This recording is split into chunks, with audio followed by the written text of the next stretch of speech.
만약에 누군가 여러분에게 예수님은 어떤 분이신가요? 라고 물으신다면 여러분들은 뭐라고 대답하시겠습니까? 예수님은 나의 구원자이십니다. 하나님, 예수님은 나를 너무나 사랑하시는 분이십니다. 예수님은 나의 선한 목자가 되시는 분이십니다. 예수님은 나의 치유자가 되시는 분이십니다. 예수님은 나의 빛이 되시고 생명의 떡이 되시는 분이십니다. 아마 여러 가지로 고백하실 수 있을 거라 생각을 합니다. 다 맞는 말이죠. 그런데 또 하나 굉장히 중요한 면이 있는데 그게 뭐냐면 예수님은 우리의 중보자가 되신다라는 사실입니다.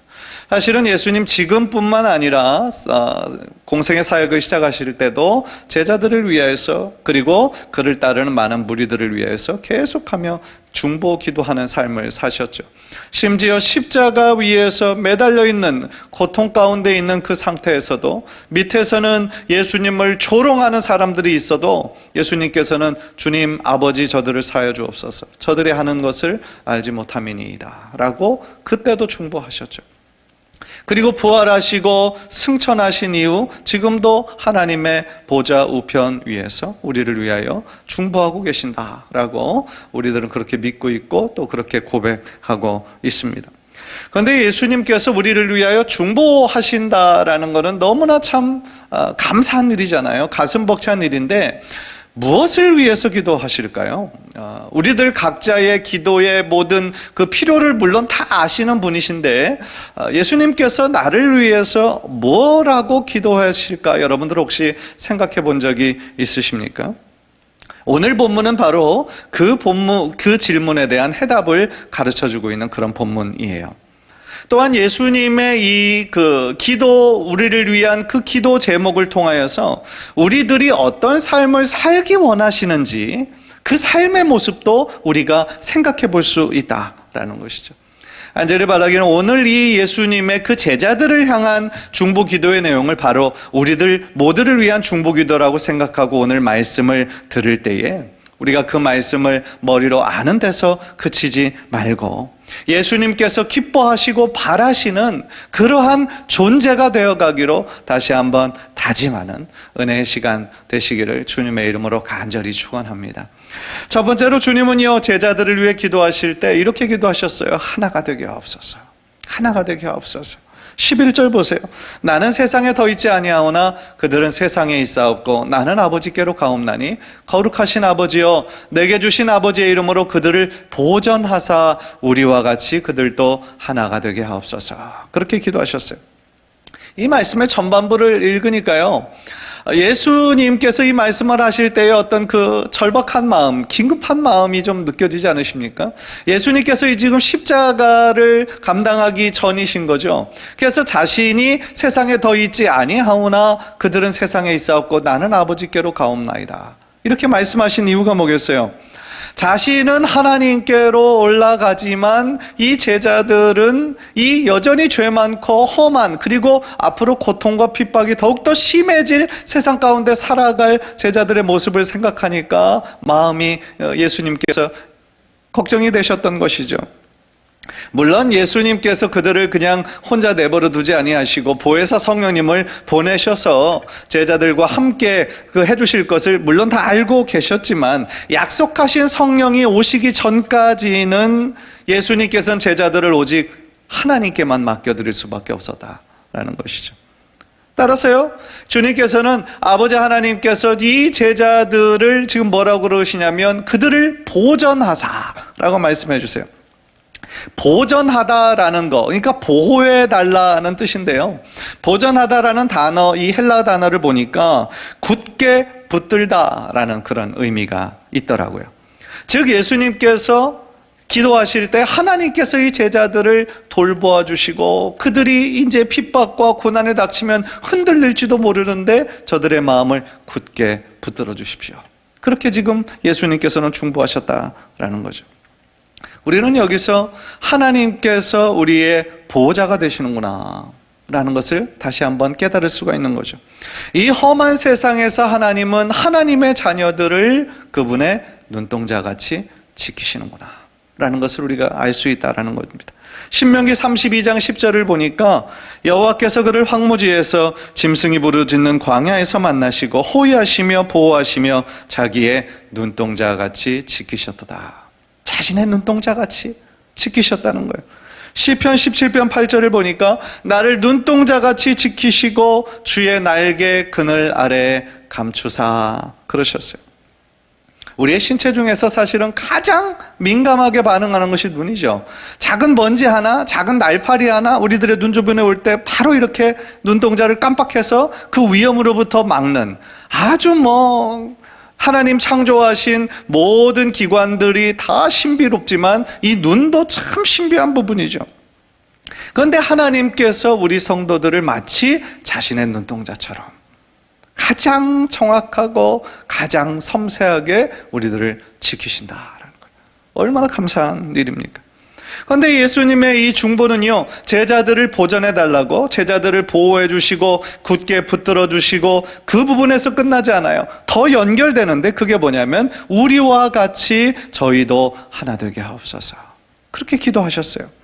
제자들이 하나와 되게 해달라고 기도하는 그 근거가 뭐냐면 우리와 같이. 여기서 말하는 우리는 바로 뭐겠습니까? 성부 하나님, 성자 예수님, 성령 하나님을 뜻하고 있죠. 제자들이 하나가 되는 것, 하나님을 따르는 예수님을 믿음으로 고백하는 자들이 하나가 되는 것이 얼마나 중요한 것이었는지 예수님께서는 그 이후의 구절을 계속 반복하시면서 말씀을 하시고 계세요. 21절, 22절 보세요. 아버지여, 아버지께서 내 안에, 내가 아버지 안에 있는 것 같이 그들도 다 하나가 되어 우리 안에 있게 하사.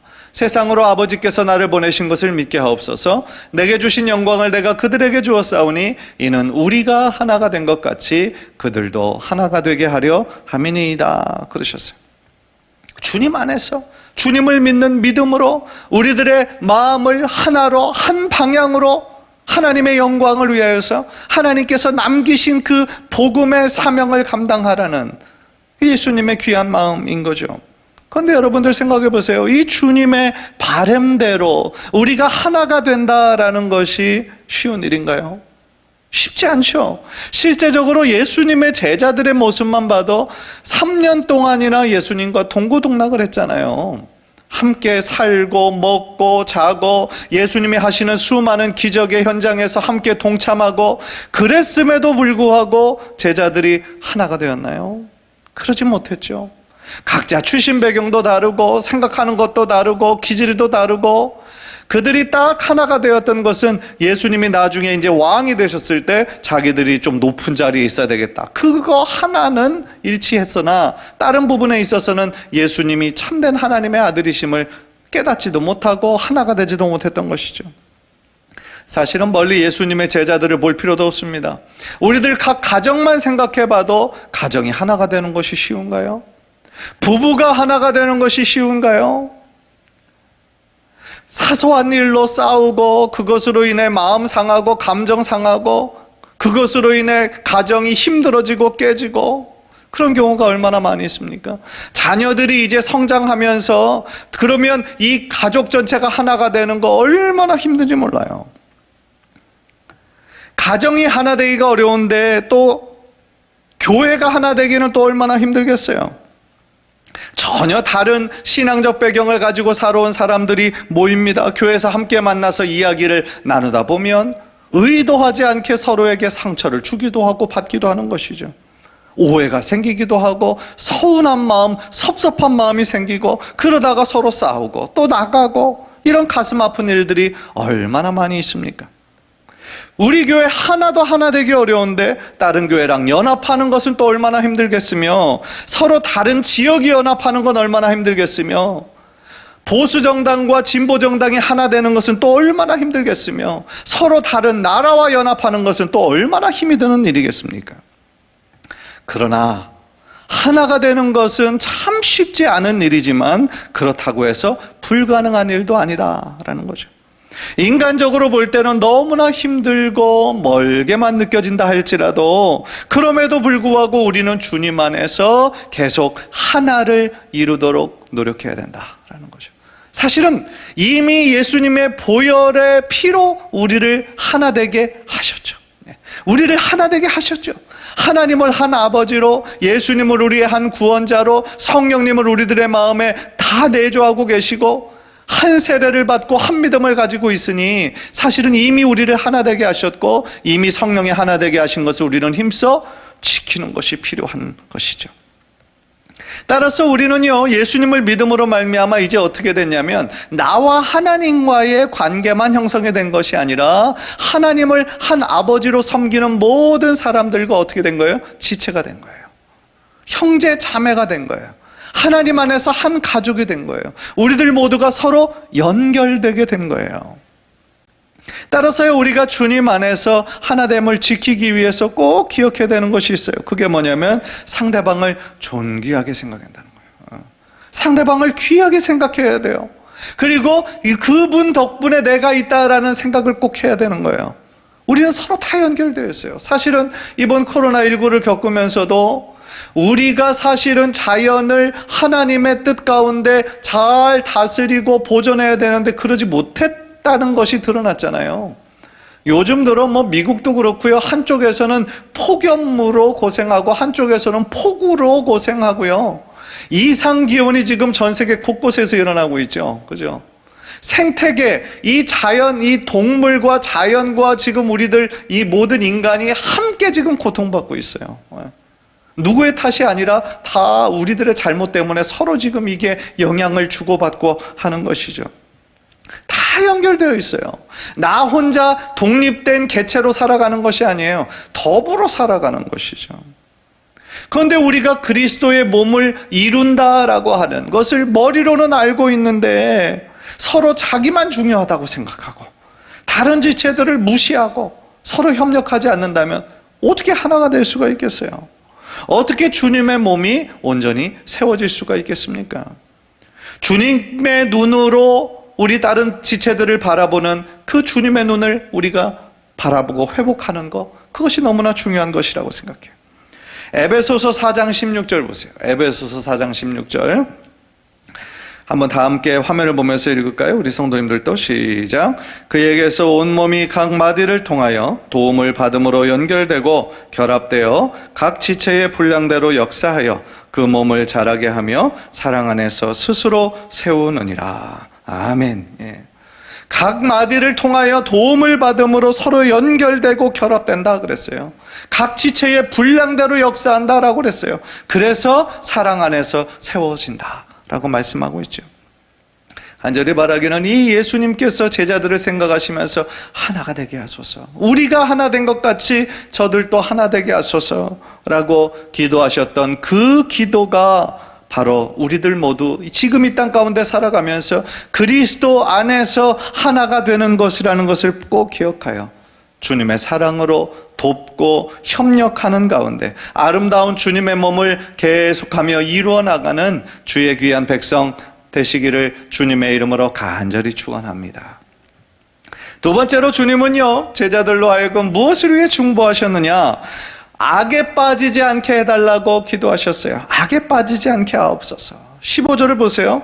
내가 비옵는 것은 그들을 세상에서 데려가시기를 위함이 아니요 다만 악에 빠지지 않게 보존하시기를 위함이니이다 그랬어요. 저는 참 개인적으로 이 구절이 굉장히 중요하다고 생각해요. 왜냐하면요, 이 예수님께서 뭐라고 말씀하십니까? 우리가 살아가는 이 세상이 너무나 죄악이 많고 점점 더 음란해져 가고 어두워져 가니까 너희는 세상을 떠나서 다른 데로 가라. 내가 지명하는 다른 데 가서 그냥 크리스찬들끼리만 모여 살아라 말씀하지 않으셨다는 거죠. 즉 기독교는 뭡니까? 현실 도피의 종교가 아니에요. 현실 도피의 종교가 아니라 오히려 세상의 죄와 유혹에 맞서 싸우면서 믿음으로 승리해야 하는 것임을 우리들에게 가르쳐주고 계신다라는 거죠. 물론요, 죄를 피하는 거, 죄를 피하는 것이 어떻게 보면 거룩한 삶을 살기 위한 하나의 방법이 될 수도 있어요. 그렇죠. 그러나 이 세상에는요, 생각해 보세요. 피해야 할 것들도 있지만 맞서서 싸워야 될 것도 있어요. 왜냐하면 맞서서 싸워야 될 것을 계속 피하면 그 순간은 피한 것 같잖아요. 그런데 똑같은 문제가 또 오게 돼 있어요. 시간이 지나면 또 오게 돼 있어요. 그러면 또 넘어지고 또 어려움을 당한단 말이죠. 따라서요, 우리가 우리들에게 찾아오는 죄와 이 유혹을 잘 분류할 필요가 있어요. 어떤 거는 피해야죠. 도망가야 되죠. 그러나 어떤 거는 맞서서 싸워야 될 것이 있다고요. 그런데 맞서서 싸워야 될 때 나의 힘만으로 이길 수 있습니까? 그렇지 못하죠. 그러니까 주님 주신 능력이 필요한 거고 성령 충만이 필요하다라는 것이죠. 중요한 것은요, 16절에 우리가 읽진 않았지만 말씀처럼 우리는 세상에 살지만 세상에 속한 사람은 아니다라는 거예요. 우리는 세상에 속한 사람이 아니라 하나님께 속한 사람들이죠. 예수 그리스도에게 속한 사람들이죠. 따라서 우리가 이 세상 가운데 살 때에 이 죄악의 유혹과 시험에 빠지지 않도록 뭐가 필요해요? 주님의 보호하심과 주님의 인도하심이 필요하다라는 거죠. 기독교 역사적으로 볼 때도요, 사실은 이런 세상은 근본적으로 악하기 때문에, 죄악으로 가득 차기 때문에 성도들은 완전히 세상과 분리해야 된다라고 주장하는 사람들이 있었어요. 영지주의자들이었거든요.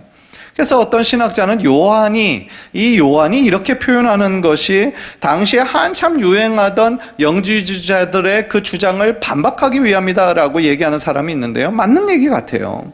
그러니까 요한이 요한복음을 쓴 이유 중에 하나가 뭐였냐면 바로 영지주의자들의 잘못된 주장에 대해서 복음을 변증하기 위해 또한 이 요한복음을 썼거든요.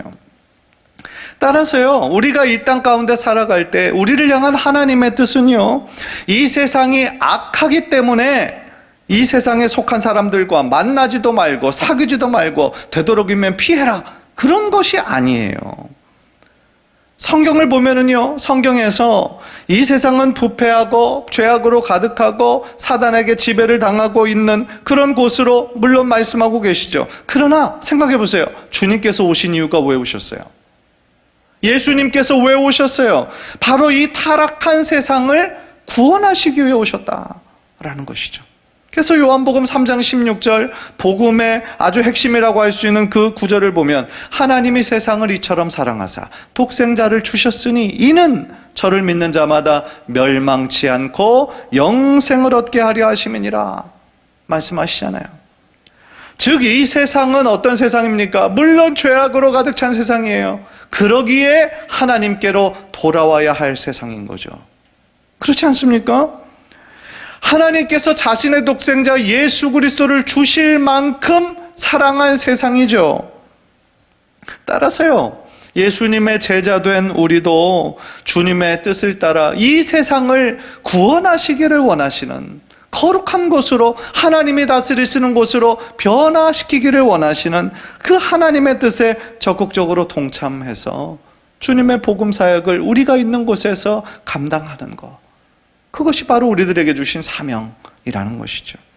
사도 바울도요, 그 점에 대해서 이렇게 고백했어요. 고린도전서 5장 10절을 보면은요, 이 말은 이 세상에 음행하는 자들이나 탐하는 자들이나 속여 빼앗는 자들이나 우상 숭배하는 자들을 도무지 사귀지 말라 하는 것이 아니니 만일 그리하려면 너희가 세상 밖으로 나가야 할 것이라, 이렇게 말씀하고 계세요. 그러니까요, 무슨 얘기입니까? 성도가 세상에 속하지 않았다라는 것이 세상의 사람들과 전혀 사귀지 말라는 그런 뜻은 아니다라는 거예요. 예를 들어 여러분들이 일하는 직장에서 불신자들 있습니까? 없습니까? 있죠. 많이 있을 거예요. 그런데 만약에 그 사람들이 교회를 다니지 않아요. 같은 신앙을 가지고 있지 않아요. 그러면 나는 이제 당신하고 당신이 교회 다니기 전까지는 얘기하지 않겠어요. 라고 그렇게 일할 수 있나요? 할 수 없죠. 혹시 여러분의 가게를 찾아온 손님에게 교회 다니세요? 교회 안 다니세요? 그러면 우리는 물건 안 팝니다. 나가세요. 그렇게 할 수 있어요? 그렇게 할 수 없는 거죠.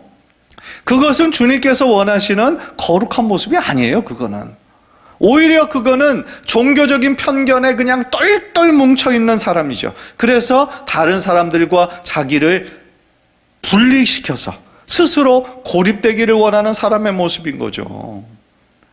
저는요, 오히려 여러분들이 불신자들과의 만남을 의도적으로 가져야 한다고 생각해요. 좀 의상하게 들릴지도 모르겠지만요, 왜냐하면 그들과의 접촉점이 있어야 사실은 그들을 언젠가는 주님께로 이끌 수 있어요. 그런데 신앙생활을 참 30년, 40년 하신 분들은 보면은요, 주변에 불신자들이 없다라고 그래요. 왜 그럴까요? 이제 주변의 모든 사람이 다 복음화 돼서 그런 좋은 경우도 있지만 사실은 자신이 교제하는 모든 사람들 교제권이 다 신자들에게만 지금 국한되어 있기 때문인 거죠.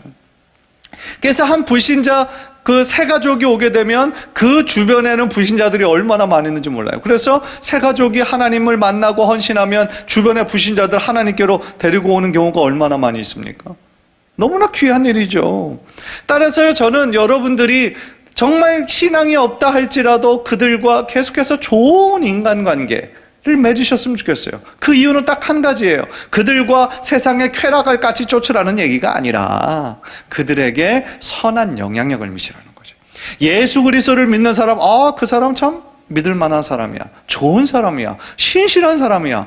그 사람 일 맡기면 뭐 문제 없어 라고 인정을 받을 수 있는 그런 사람이 되라는 것이죠. 그것이 바로 주님께서 부탁하신 빛과 소금의 역할이 아니겠습니까? 그런 면에서요, 저는 내년도에 이 소그룹 사역을 준비하면서 그런 기대를 갖고 있어요. 소그룹으로 교회가 아닌 곳에서 우리가 모일 때에 불신자들도 초청을 하시라는 거죠. 초청해서 함께 교제하고 차도 마시고 음식도 먹고 또 이야기도 하고 그러면서 그들이 가지고 있는 이 크리스찬들에 대한 어떤 거부감이나 어떤 그런 불신하는 그런 마음들이 사라지기를 원하는 거죠. 그러면서 교회 다니는 사람, 하나님 믿는다는 사람, 참 좋은 사람들이구나, 좋은 사람들이 많구나, 그런 식으로 하나하나 벽을 깨트리면서 그들에게 예수 그리스도의 선한 영향력과 예수님의 향기가 그들의 삶을 통해 드러나게 하는 것, 그것이 바로 우리들의 역할이 아닐까라는 생각을 해본다라는 것이죠.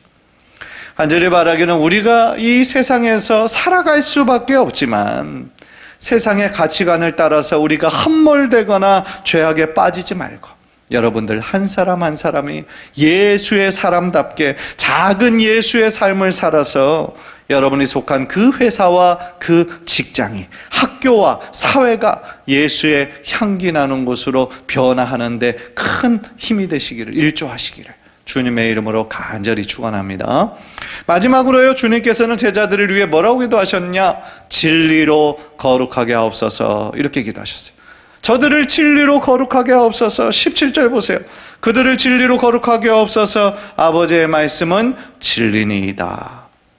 이 말씀에서요, 예수님은 제자들을 거룩하게 이끄시는 것이 뭐라고 말씀하시는 거예요?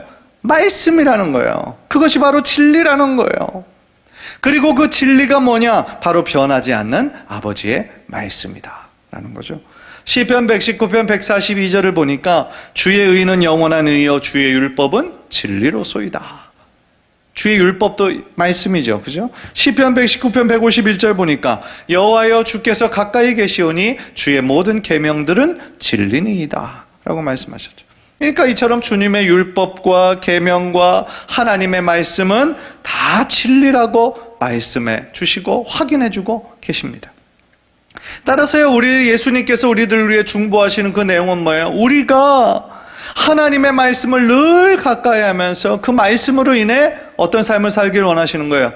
거룩한 삶을 살기를, 이 세상과 구별된 삶을 살기를 원하시는 마음, 그 마음이 바로 하나님 아버지의 마음이다 라는 것이죠. 우리가 비록 죄 많은 세상에서 살아가지만 그들과 동화돼서 세상에 속한 자로 세상의 그런 가치관대로만 살아가는 자들이 아니라 진리의 말씀을 붙잡고 하나님의 꿈을 따라서 이 땅 가운데서 최선을 다하며 살아갈 때에 우리들의 삶에 마침내 거룩이라는 귀한 열매가 아름답게 맺혀지게 될 줄 믿습니다. 사도 바울도요, 데살로니가전서 4장 3절에서 이렇게 말씀하셨어요. 하나님의 뜻은 이것이니 너희의 거룩함이라. 우리를 향한 하나님의 뜻은 뭡니까? 거룩해지는 거예요. 이 세상에 속한 자로 살아가는 것이 아니라 이 세상과 구별되며 예수 그리스도의 향기로 예수 그리스도에 속한 사람답게 살아가는 거예요. 그것이 바로 하나님께서 우리들에게 원하시는 거룩하고 구별된 삶이다 라는 것이죠. 물론 이 물질주의적인 세상에 살면서 보이지 않는 하나님보다 눈에 보이는 물질을 최고로 중요하게 생각하는 이 시대에서 우리가 그 사람들과 반대로 눈에 보이는 것을 중요하게 생각하지 않고 눈에 보이지 않는 하나님을 절대적으로 생각하며 살아가는 것이 말처럼 쉽지는 않아요. 그렇게 살기 위해서 우리는 때때로 사람들의 무시와 조롱을 당할 수도 있고 손해를 볼 수도 있어요. 그러나 그 길은 값진 길이죠. 그 길이 바로 예수님 걸어가신 길이고 또 예수님의 제자로서 우리도 따라야 할 길이라는 것이죠. 따라서 우리는 힘들지만 주님의 제자로서 그 길을 믿음으로, 소망으로 살아야 된다라는 것이죠. 때때로 힘들고 지칠 때도 있을 겁니다. 특히나 요즘은 코로나19로 인해서 우리들의 삶에 참 많은 것들이 무너져 내렸죠. 그전보다 더욱더 경제적으로나 심리적으로나 위축되어 있고 힘들어하시는 분들이 너무나 많이 있어요. 또 최근에 뉴스를 보면 이 어려움이 금방 끝날 것 같지가 않아서 참 마음에 답답함이 있어요. 그래서 그런 부정적인 소식들의 뉴스를 보면 우리들의 마음이 더 우울해지죠. 답답해져요. 그러나 사랑하는 성도 여러분, 반드시 이것만은 기억하셨으면 좋겠어요. 예수님이 여러분을 위해 충부하고 계세요. 예수님이 여러분들을 위하여 하나님 보좌 우편에서 정말 열심히 기도하고 계세요. 악에 빠지지 않도록 기도하고 계시고요. 또 진리를 붙잡고 거룩한 삶을 살게 해달라고 기도하고 계세요. 그리고 여러분에게 절대로 포기하지 말라고 말씀하세요. 지금 네가 가는 그 믿음의 길 잘 가고 있는 거야 라고 예수님 말씀해 주신다라는 거죠.